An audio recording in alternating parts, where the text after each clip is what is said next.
അപ്പോൾ സ്വാഭാവികമായി CEC finalise ചെയ്ത ഒരു ലിസ്റ്റിൽ ഇനി മാറ്റം വരുത്തണമെന്നുണ്ടെങ്കിൽ ഒരുപാട് പ്രോസസ്സുകൾ വേണ്ടിവരും.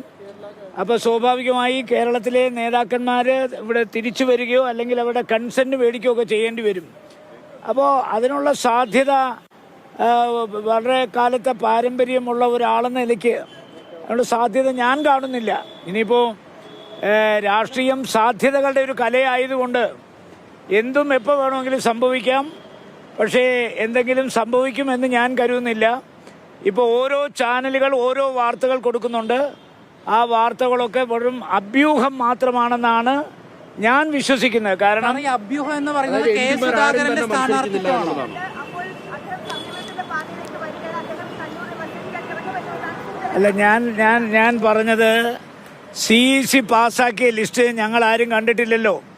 നിങ്ങൾക്കും അതിനെക്കുറിച്ച് ഒരു വിവരവുമില്ല.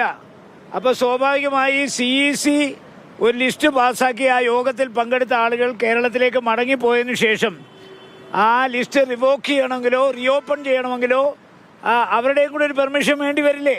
അപ്പോൾ അതൊരു സ്വാഭാവികമായ പ്രക്രിയയുടെ ഭാഗമാണ്. അതുകൊണ്ട് ഞാൻ അതിനുള്ള സാധ്യതകൾ കാണുന്നില്ല. ഇനി എന്തെങ്കിലും സാധ്യത നിങ്ങൾ കാണുന്നെങ്കിൽ ഞാൻ അതിനെ എതിർക്കുന്നുമില്ല.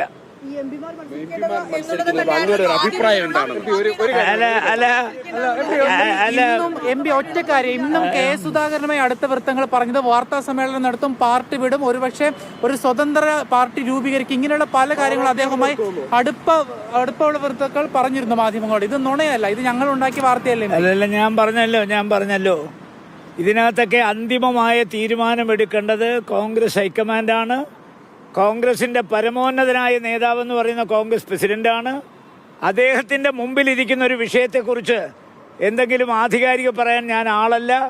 അതുകൊണ്ട് കോൺഗ്രസ് പ്രസിഡന്റിന് എന്ത് തീരുമാനം എടുക്കാനുള്ള അധികാരം അദ്ദേഹത്തിൽ നിക്ഷിപ്തമാണ്.